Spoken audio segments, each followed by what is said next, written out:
వివిధ భారతి యూట్యూబ్ ప్రేక్షకులకు స్వాగతం, సుస్వాగతం. ఇంతకుముందు భాగంలోని కథలకు కొనసాగింపుగా ఈరోజు మనం ఇంకొన్ని కథలను విందాం. పటుతరేపి తృష్ణాపరే సులభమతి సంధానం అంటే ఎంత తెలివైన వాడైనా దురాశపరుడైతే వాణ్ణి మోసగించడం సులభం అని అర్థం. పూర్వము ఒక సన్యాసి ఉండేవాడు. వాడు పేరుకు సన్యాసే కానీ సంసార వ్యామోహాలు తీరనివాడు. ధనమంటే మిక్కిలి ప్రాణం. అందుకే వెళ్ళిన ప్రతి చోట ఏవో ఉపదేశాలు చేసి అక్కడ వాళ్ళు ఇచ్చిన ధనమును వద్దు వద్దంటూనే మూటగట్టేసుకునేవాడు. చివరికి సరి అయిన ఆహారం కూడా తీసుకోకుండా ఎంతో ధనాన్ని దాచుకున్నాడు. అలా సంపాదించుకున్న ధనాన్నంతటినీ ఒక చిరిగిన కంబళి లోపల రహస్యంగా దాచి ఉంచాడు. చూసేవారికి అది కంబళి వలె కనిపిస్తుంది, కానీ నిజానికి అది సన్యాసి ధనాగారం. ఆ సన్యాసి ఊరూరా తిరుగుతూ ఉపదేశాలు ఇవ్వడం చేత ఒక స్థిరమైన నివాసం ఉండేది కాదు. ఎక్కడికి వెళితే అక్కడ తన ఉపదేశాలతో ప్రజలను బుట్టలో వేసుకుని తన పబ్బం గడుపుకునేవాడు.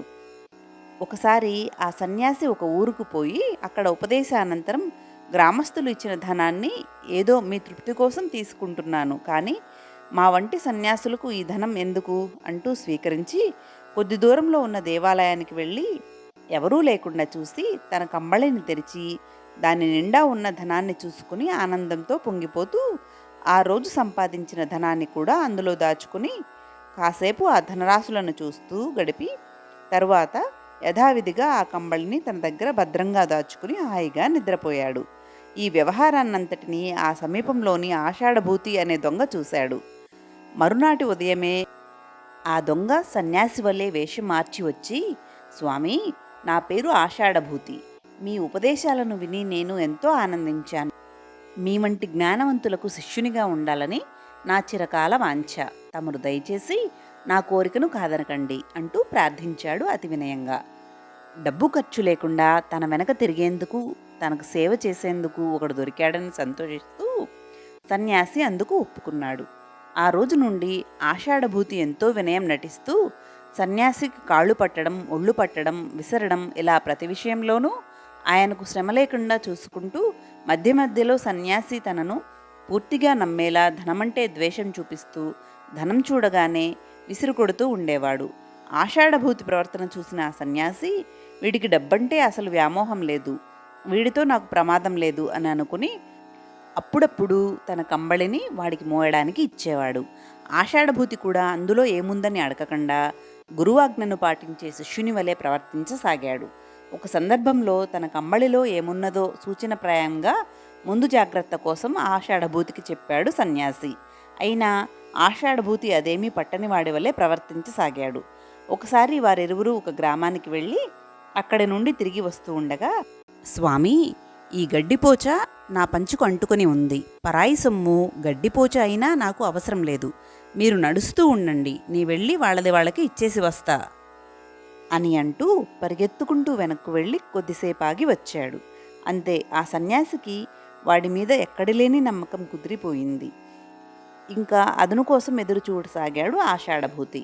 ఒకనాడు ఒక గ్రామానికి వెళ్ళి వస్తున్న సన్యాసి మధ్యలో సాయంత్రం కావడంతో సంధ్యావందనం నిమిత్తం ఆషాఢభూతికి తన వంటిపైనున్న కంబళి, కమండలం, దండం ఇచ్చి అక్కడి దగ్గరలో ఉన్న చెరువులోకి దిగి సంధ్యావందనం పూర్తి చేసుకున్నాడు. ఇంతలో 2 అడవి మేకలు ఒకదానితో ఒకటి కొమ్ములతో పొడుచుకుంటూ తగులాడుకోవడం సన్యాసి కంటపడింది. ఆ 2 మేకపోతులు బాగా బలిసి ఉన్నాయి. ఒకదానితో ఒకటి విపరీతమైన కోపంతో తలపడుతున్నాయి. అది చూసి ఆ సన్యాసి, ఔరా, ఈ 2 మేకపోతులు అనవసరంగా దెబ్బలాడుకుంటున్నాయి కదూ అని బాధపడుతూ చెరువు గట్టు మీదకి వచ్చాడు. గట్టు మీద ఆషాఢభూతి లేడు. అతన్ని కాపలా కాయమన్నా తన బొంతా లేదు. జరిగిన మోసం గ్రహించిన సన్యాసి నెత్తి నోరు బాదుకుంటూ ఆషాఢభూతి ఆషాఢభూతి అని అరుస్తూ అడవంతా కలియదిరిగాడు. కానీ ఫలితం శూన్యం. అప్పటికే ఆ ఆషాఢభూతి డబ్బులున్న సన్యాసి బొంతను తీసుకుని మరొక ఊరు ఉడాయించాడు. అయ్యో, ఎంత నమ్మకంగా నటించి నా సొమ్మును దొంగిలించుకుపోయావురా, నీ నక్కవిని అలా చూసి మోసపోవడం నా తప్పు, నాకు సరియైన గుణపాఠం చెప్పావు అంటూ దుఃఖించాడు ఆ సన్యాసి. ఈ కథను విన్న కరటకుడు, నీవు చెప్పింది బాగానే ఉంది, కానీ ఇంతకుముందు ఏం చేయాలనుకున్నావో అది చెప్పు అని అడిగాడు. పింగళునికి సంజీవునికి సఖ్యత కుదిర్చిన నేనే వారి మధ్య పగను కూడా రగిలించి వేరు చేస్తాను, నా శత్రువుని వదిలించుకుంటాను అన్నాడు దమనకుడు రోషంగా. ఏం చేస్తావు అన్నాడు కరటకుడు సందిగ్ధంగా. ఉపాయం చేతనే పూర్వం ఒక కాకి కూడా తన శత్రువైన సర్పాన్ని వదిలించుకుంది. నేను ఆ కాకిలా నా శత్రువుని వదిలించుకుంటాను అన్నాడు దమనకుడు. ఎవరా కాకి, ఏమా కథ అని అడిగాడు కరటకుడు ఉత్సాహంగా. దమనకుడు చెప్పిన సర్పాన్ని నాశనం చేసిన కాకి కథ అనే కథను మనం ఇప్పుడు వినబోతున్నాం. క్షమావానేవ సర్వం సాధయతి అంటే ఓర్పు గలవాడే అన్నీ సాధించగలుగుతాడు అని అర్థము. ఒకప్పుడు ఒక కీకారణ్యమునందు ఒక మర్రి చెట్టు ఉండేది. ఒక కాకుల జంట ఆ మర్రి చెట్టు మీద నివసిస్తూ ఉండేది. ఆడకాకి గుడ్లను పెట్టి ఆహారానికై వెళ్ళి తిరిగి వచ్చినప్పుడల్లా పెట్టిన గుడ్లు కనపడకుండా పోయేవి. దానితో ఏమీ అర్థం కాని ఈ కాకులు ఆ రహస్యం కనిపెట్టాలని దాపున ఉన్న ఒక చెట్టుపై వాలి నక్కి చూడసాగాయి. అప్పుడు ఒక నల్ల త్రాచు అవి ఉంటున్న మర్రి చెట్టు తొర్రలో నుండి బయటకు వచ్చి కాకులు ఉండే గూటివైపు పాకి అక్కడ ఉన్న గుడ్లను గుట్టుక్కున మింగి తిరిగి తన తొర్రలోకి వెళ్ళిపోయింది. మన గుడ్లను తింటున్నది ఈ సర్పమా, అయ్యో ఇలా అయితే మనకు మన పిల్లలు ఎప్పటికీ దక్కరు అంటూ ఆ రెండు కాకులు ఏడుస్తూ తమకు మిత్రుడైన ఓ నక్క దగ్గరకు వెళ్ళాయి. ఆ నక్క దుఃఖితులైన తన స్నేహితుల నుండి విషయాన్ని తెలుసుకుని, మీరిలా అధైర్యపడి దుఃఖించకండి, ప్రతిదాన్ని ఉపాయం చేత సాధించవచ్చు. పూర్వము మీ వలనే అపాయంలో చిక్కుకున్న ఒక ఎండ్రకాయ ఎంతో బలం కలిగిన కొంగను తన ఉపాయంతో చంపింది. మీకు ఆ కథ చెబుతా వినండి అని కథ చెప్పసాగింది. నక్క చెప్పిన ఒంటికాలి కొంగ కథ అనే కథను మనం ఇప్పుడు వినబోతున్నాం. పరీక్షతార్య విపత్తి అంటే ఆపద వచ్చినప్పుడు బాగా పరీక్షించి దాన్ని దాటాలి అని అర్థము. ఒక అడవిలో ఒక పెద్ద సరస్సు ఉంది. ఆ సరస్సు అంతా పెద్ద పెద్ద కమలములతో నిండి ఆహ్లాదకరంగా ఉండేది. ఎన్నో చేపలు, పీతలు అందులో నివసిస్తూ ఉండేవి. ఒకనాడు ఒక కొంగ ఆహారం కోసం అన్వేషిస్తూ ఆ ప్రాంతానికి వచ్చింది. అక్కడ ఉన్న సరస్సును చూసి, ఆహా, ఈ సరస్సును చూస్తుంటే నాకు చాలా రోజులకు సరిపడా ఆహారం దొరికేటట్లుగానే ఉంది, కావున ఏదో ఒక మాయోపాయంతో ఇక్కడ చోటు సంపాదించుకుని తర్వాత వీటి అంతు చూడాలి అనుకుని సరస్సు ఒడ్డున ఒంటికాలిపై నిలబడి దొంగ జపం చేయసాగింది. ఆ కొంగ వాలకాన్ని చూసిన కొన్ని చేపలు, ఇది దొంగ నాటకం ఆడుతోంది, లేకపోతే ఆహారాన్ని కంటి ముందు ఉంచుకొని ఊరకే ఉంటుందా అని అనుకోసాగాయి. ఇలా కొంతకాలం గడిచిన తరువాత పీత ఒకటి నీటిపైకి వచ్చి షికారు చేస్తూ ఒంటికాల మీద నిలబడిన కొంగను చూసింది.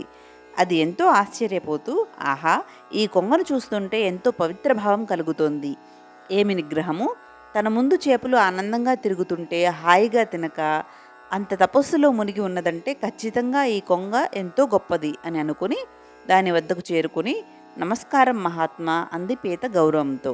ఆ మాటలు విని కళ్ళు తెరిచిన కొంగ, ఎవరది అంటూ అమాయకత్వం ప్రదర్శించి, ఓహో నువ్వా పీత, మహాశయ ఏమిటి ఇలా వచ్చావు అని నిర్లిప్తత నటిస్తూ అడిగింది. ఓ కొంగమునీశ్వర, తమరిని చూస్తూ ఉంటే ఎంతో సంతోషం కలుగుతుంది. కొంగల జాతిలోనే మీరు మాత్రమే ఉత్తములని తోస్తున్నది.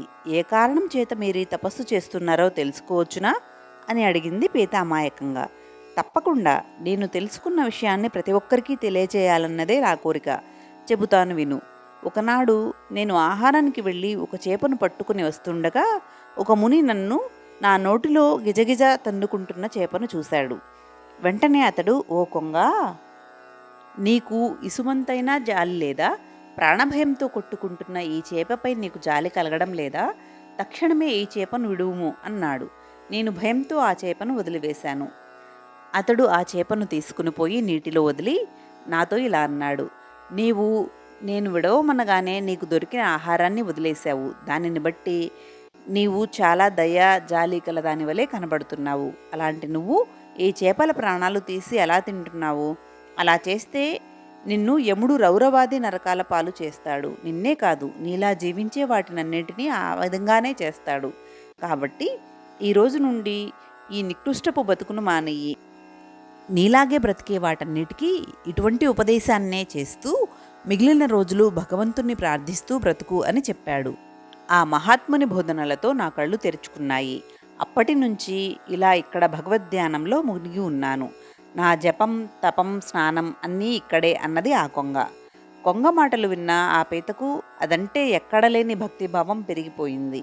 తక్షణమే సరస్సులోనికి పోయి మిగిలిన వాటికి ఈ మాటలు చెప్పింది. అన్నీ కలిసి సరస్సు మధ్యలో కొంగను ఉండటానికి ఆహ్వానించాయి. అప్పటి నుండి ప్రతిరోజు అవన్నీ ఆ కొంగ చుట్టూ చేరి అది చెప్పే ఉపన్యాసాలు వినసాగాయి. ఒకనాడు రోజులాగానే కొంగ దగ్గరికి వచ్చిన చేపలకు, పీతలకు అది ఏడుస్తూ కనిపించింది. అవి ఎంతో కంగారు పడిపోతూ, మహాత్మా, ఎందుకు ఏడుస్తున్నారు? మీకేమైనా నష్టం కలిగిందా, కష్టం కలిగిందా అని అడిగాయి. నాకు ఏ కష్టమూ నష్టమూ కలగలేదు, కానీ మీకే భవిష్యత్తులో నష్టం జరగబోతోంది అన్నది ఆ కొంగ దొంగ ఏడుపు ఏడుస్తూ. మీరేం చెబుతున్నారో మాకు అర్థం కావడం లేదు, కాస్త అర్థమయ్యేటట్టు చెప్పండి అన్నది పీత. అప్పుడు ఆ కొంగ వాటితో, ఈరోజు నేను భగవద్ధ్యానంలో ఉండగా దేవుడు కనపడి అతి కొద్ది రోజులలోనే ఈ చెరువులోని నీరంతా ఆవిరైపోతుంది, కాబట్టి నువ్వు ఈ కొలను వదిలి వెళ్ళిపో అని అన్నాడు. నా సంగతి సరే సరి, కానీ పాపం ఈ చేపలు, మీ పీతలు నీరు లేకపోతే ఎట్లా బతుకుతారు అని బాధపడుతున్నా అన్నది ఎంతో బాధపడుతున్నట్లు నటిస్తూ. ఆ విషయం విన్న వెంటనే చేపలు, పీతలు ఏడుస్తూ, మహామునీంద్ర, మాకు మీరే దిక్కు, మీరే మమ్మల్ని కాపాడాలి అన్నాయి ప్రార్థిస్తూ. అప్పుడు కొంగ ఆశ్చర్యం నటిస్తూ, నేనా మిమ్మల్ని కాపాడగలనా అని క్షణం ఆలోచించి, సరే అయితే ఇక్కడికి కొద్ది దూరంలో కొండలు ఉన్నాయి, అక్కడ ఒక చెరువు ఉన్నది. పూర్వం నేను ఆహారం కోసం అటు వెళ్ళడం వలన నాకు ఆ సంగతి తెలిసింది. మిమ్మల్ని అక్కడికి చేరవేస్తాను అన్నది కొంగ నమ్మకంగా. దానితో కొలనులో నివసించేవన్నీ ఆనందంతో సరే అన్నాయి. ఇక ఆ రోజు నుండి ఆ కొంగ చేపలను తీసుకెళ్ళి కొండల మధ్య హాయిగా మెక్కేసి ఏమీ ఎరుగని దానిలా కొలను కోస్తూ ఉండేది. అమాయకపు చేపలన్నీ దానిని నమ్మి దాని వెంట వెళ్ళి ప్రాణాలను కోల్పోసాగాయి.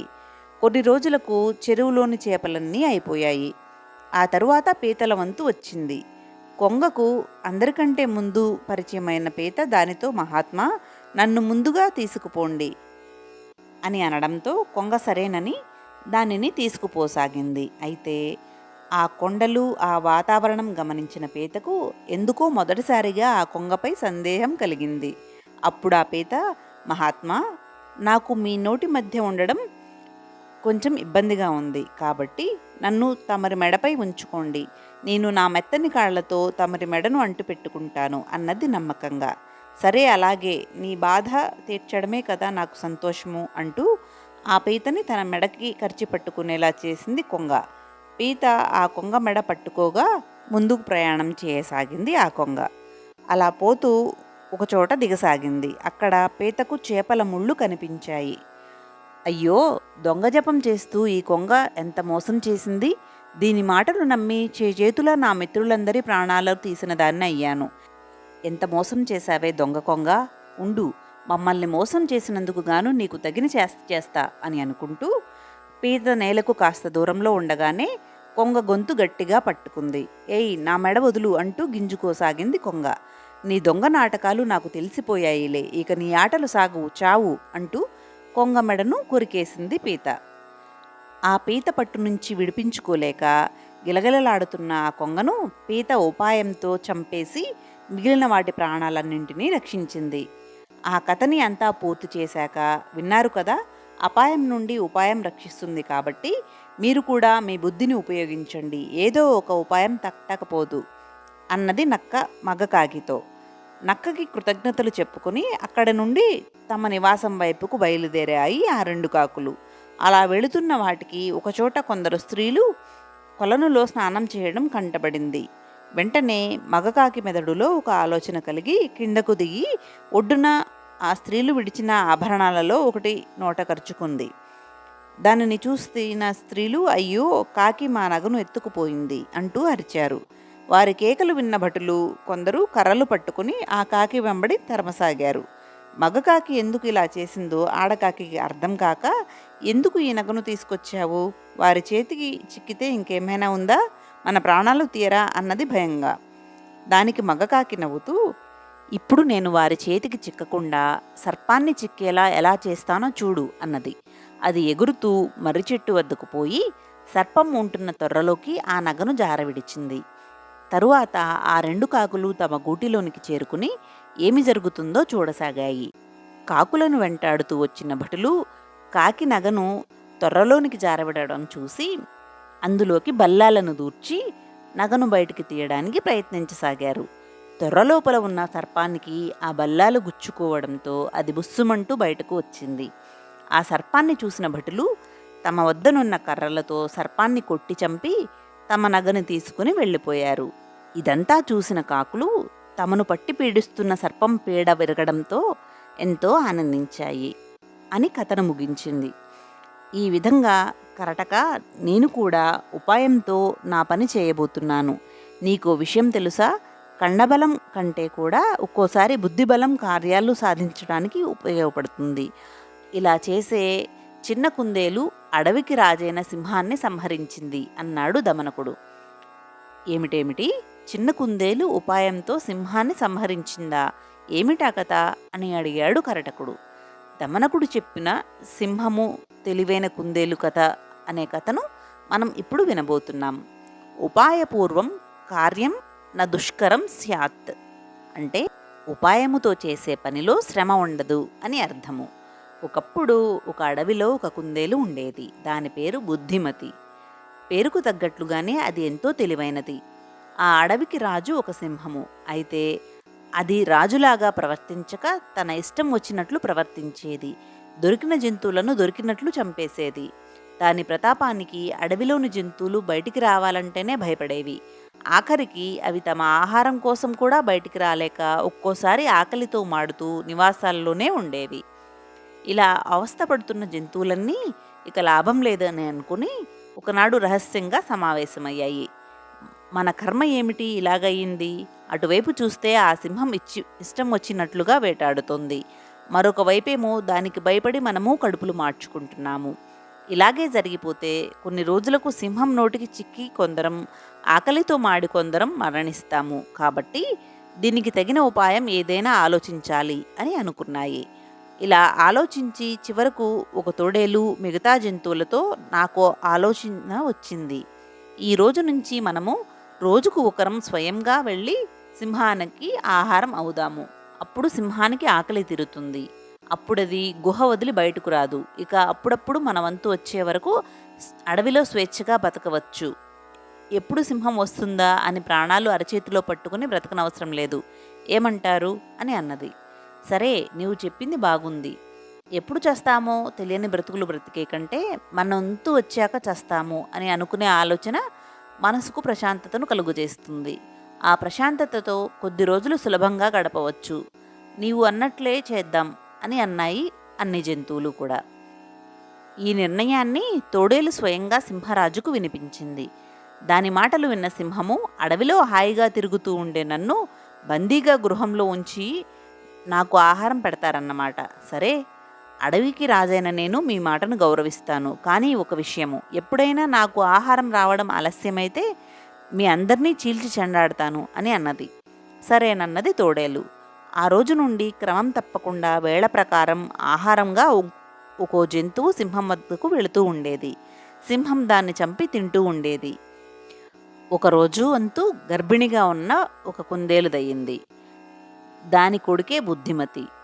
తల్లిని పంపించడానికి ఇష్టపడని బుద్ధిమతి, నేను సింహం వద్దకు వెళతాను అని బయలుదేరింది. అలా వెళుతున్న కుందేలు, ఈరోజు మా అమ్మని వద్దని ఆమె బదులుగా నేను వెళుతున్నాను. నేను చచ్చిపోతే పాపం మా అమ్మ ఎంతగా బాధపడుతుందో. మాలాగానే మిగిలిన జంతువులు తల్లి మిగలక బిడ్డలు, బిడ్డలు లేక తల్లి ఎంతగా బాధపడుతున్నారో. ఈ బాధ పోవాలంటే సింహం పీడ విరగడ కావాలి అని అనుకుంటూ వెడుతున్న బుద్ధిమతి బుర్రలో ఒక ఉపాయం తట్టింది.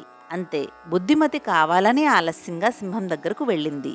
దానిని చూసిన సింహం, నాకు ఆహారం రావడంలో ఆలస్యమైతే మీ అందరినీ చీల్చి చెండాడతానని ముందే చెప్పాను. మీరు నాకు ఇచ్చిన మాటను తప్పారేమోనని ఇప్పుడే నేను మీ వద్దకు బయలుదేరాలని అనుకుంటున్నాను. మీ అదృష్టము, ఇంతలోపే నీవు నా కంటబడ్డావు. ఇంత ఆలస్యం ఏమిటి?